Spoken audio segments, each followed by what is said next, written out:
Alright guys, we back with another video today. We were reacting to some Terzu. Haven't seen his videos in a minute. I seen his 3 up there on his page that I ain't react to yet. So after this one, I'm probably going to react to the other 2. I don't know if they're going to go up in a row this week, but because I still want to get back into my war reaction videos. But yeah, I'm going to react to all them. React to the War Jones. I'm going to see in what order I'm going to upload them. But yeah, let's get into it.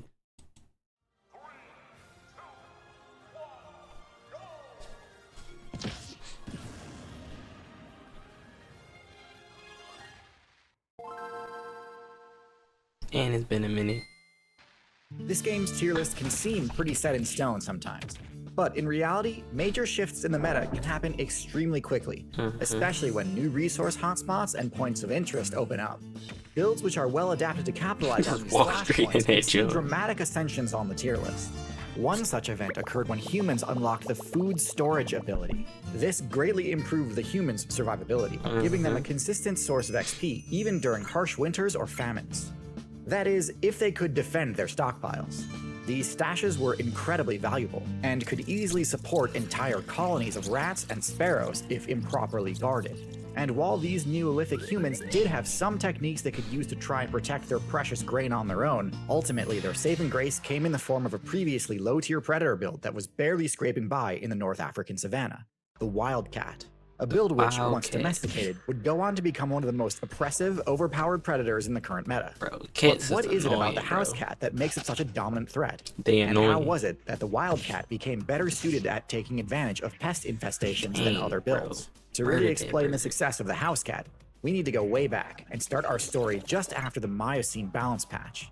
This update granted mammals access to a new ability called Carnassial Teeth, a side grade of the Dentition skill tree, which allows users to gain bonus XP from carcasses and carrion sources. This may seem like a minor thing, but it completely changed up the metagame and made hyper-carnivorous builds a lot more viable, giving rise to a new archetype called the Carnivoran, a group which includes many of the most popular predator builds in the current meta. Carnivorans are divided into 2 factions, Caniforms and Feliforms. Caniforms are more generalist in nature and invest a lot into the olfaction skill tree, letting them track the sense of whatever they need, be it scavengeable carrion, prey, fruit, honey, water, or teammates, from a great distance. They also tend to have a lot of stamina, allowing them to run for long distances without tiring. Feliforms, on the other hand, doubled down on the Carnivoran archetype's original strategy. They spec'd into even more abilities meant to crank up the efficiency of the hyper-carnivore game plan. The ability Tongue Papillae allows felids to extract even more value from fresh kills. Instead of investing heavily into scent-based sensory power, Feliforms tend to focus more on their hearing and eyesight abilities. This doesn't help them scavenge, since things like carcasses and berries don't make sound, but it does make them incredibly good at detecting hidden prey. Also, in keeping with the Carnivoran's first major advancement, Feliforms also focus a lot more heavily on specialized dentition, optimizing their bite attacks to deal massive puncture damage, and more effectively hold onto prey so the user can deal bonus damage with their claws. Throw in a few more ambush-focused abilities like retractable claws and camouflage fur patterns, and you've arrived at the modern Felid, easily one of the most successful stealth assassin builds the game has ever seen. In fact, during the Ice Age expansion, Felids was such a dominant threat that many other predator builds had trouble competing with them at all. In the current meta, cats remain incredibly dominant in virtually every major terrestrial server. Basically every cat, including the ones I like to throw shade at, is a threat. Not just to those of similar weight class, but even to builds that vastly outweigh them. Although their power stat tends to be fairly modest among Carnivorans, through efficient use of critical hits, a skilled Felid player can take down just about anything. While the majority of the Felid player base was off rampaging through the upper weight classes, an offshoot of the faction opted to forego larger size and instead chose to spec into a few new abilities, meant to capitalize on exploiting the weaknesses commonly found in the lower weight classes. So let's finally start unpacking what makes the house cat so overpowered. We'll begin with a quick look at the cat's stats. We've got a build with upper mid-level intelligence, low defensive stats, decent damage, above average stealth, high mobility, and excellent perception. Right off the bat, something that might jump out at you is, well, the fact that nothing jumps out at you. Cats are supposedly some of the most broken predators of all time. Nah, they really and yet none of their stats seems all that busted on their own. Top tier builds tend to have at least one stat that is so high it completely invalidates the strategies of other players.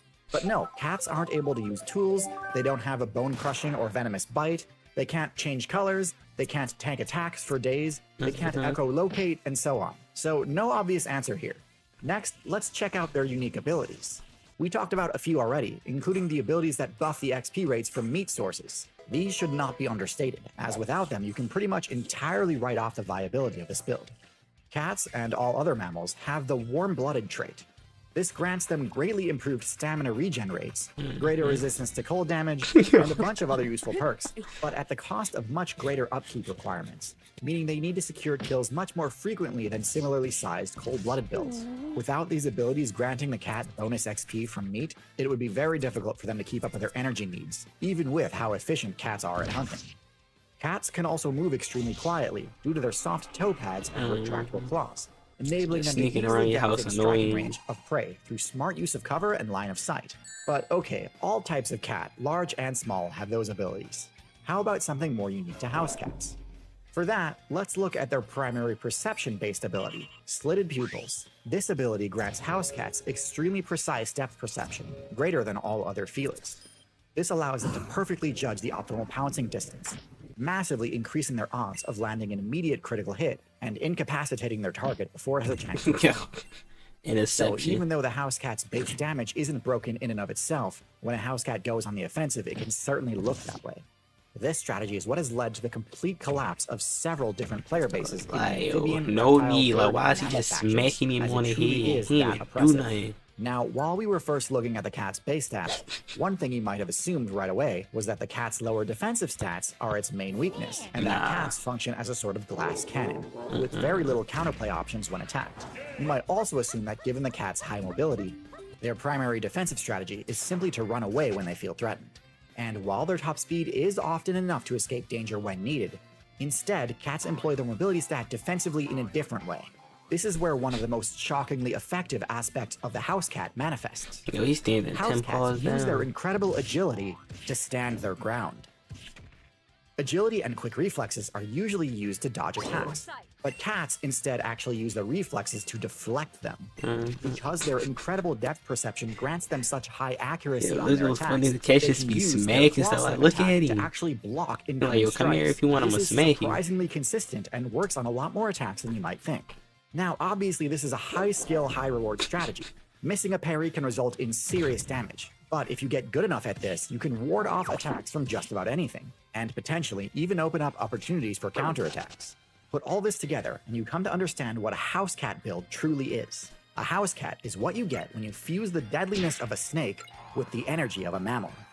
But why does this playstyle make for such a good partnership with human players? Compared to dogs, they seem like they'd be much less useful party members. Humans broke the game and became the top-tier build by using coordinated team strategies and tool use in order to utterly trivialize their matchup versus large mammals. Dogs easily slot right into this game plan, as they can help track and chase down large prey, and also sniff out any potential ambush predators that could disrupt and punish this strategy. When a successful kill is made, dogs and humans naturally split the reward and both benefit. Dogs are also great defensively, as they can keep watch at camp and alert party members of approaching enemies. Cats are generally pretty useless in this regard. They don't have anywhere near the endurance required to chase down prey over long distances, can't square off head-to-head with those builds anyway, and aren't nearly as reliable for early enemy alerts. The kills a cat makes can't realistically be shared with humans either. It wasn't until humanity unlocked the agriculture ability that the player base began to notice additional vulnerabilities they didn't need to care about before, vulnerabilities that dogs couldn't really help with. When operating off of a hunter-gatherer strategy, humans could basically ignore all builds in the low weight class. Rats and birds were no threat to humans, and also not worth the effort to take down, so it makes sense for them to just focus on larger quarries. However, when the focus shifts to farming and food storage, those same builds humans were ignoring before suddenly became one of their biggest threats. Having a granary raided and its food reserves destroyed could easily wipe out an entire human settlement. So figuring out proper security for these storage sites was critical. Dogs simply are not effective enough at stopping pest infestations to fill that role. They cannot climb or fit into small spaces and aren't stealthy enough to catch the trickier pests. Cats, on the other hand, are truly excellent at this task and come with other benefits as well. The main one being that they require very little upkeep. Although they are Yeah, they social could just builds, mind they their hunt business and alone, chill so they don't until they require any want to annoy direction or you. attention from their human party members in order to accomplish their task. Since humans don't have any need for rat or bird carcasses, the fact that cats don't usually share their kills is actually a benefit rather than a drawback. The only thing cats really require from humans is to share in the shelters they construct. In the wilderness, cats typically use burrows, hollow stumps, or caves as their home bases. But these are vulnerable to attacks. Human settlements are significantly safer. Speaking of safety, even though cats are extremely lethal hunters, they pose very little danger to humans. This is a huge advantage over snakes, which theoretically could ally with humans to serve the same purpose, but in practice are far too dangerous to risk keeping around. The fact that cats are warm-blooded and therefore need to eat more frequently than snakes is also a benefit rather than a drawback for humans, since it means they need to stay on task and keep their guard up. So, while it is common to see players debate which build makes for the better addition to a human player's party, the correct answer is actually both. Dogs are a huge help in the large creature matchup, while cats cover your weaknesses in the small creature matchups. Having both in your party covers all of your weaknesses, and enables human settlements to use a hybrid playstyle of both hunting and farming. So if you're a human main trying to construct the most optimal party comp, the only real question is how you'll keep the dog and cat players from fighting each other. Now, knowing which traits and abilities to invest in can be a difficult choice. I really never seen I've partnered people with the game Cell to pet Singularity dog to and provide cat. the perfect training They don't simulation. really fight each Cell other. to They be Singularity chilling. is a scientifically accurate, Can't get annoyed non-fiction, more idle though, clicker most game, definitely. where you begin as a single cell and have to unlock traits to evolve your biology. Yeah, but yeah, as you can tell from that video, I don't like cats. Dog person all the way. Cats just be doing too much. Like, I can't. Every time I seen a cat, it was trying to do something stupid to potentially hurt itself, and I don't like why. Like I don't understand. Like you gotta chill out, man. But yeah, if y'all like the video, like, comment, and subscribe. Tell me what y'all want me to react to next. I'm gonna check out which ones. I think he had crows up there. I gotta check out that video, and I forgot what the other one was. But yeah, I'm most definitely uploading the rest of this week though. Hopefully for a while now. I know I've been taking a lot of breaks, but yeah, we're trying to get back on track. See you on the next one.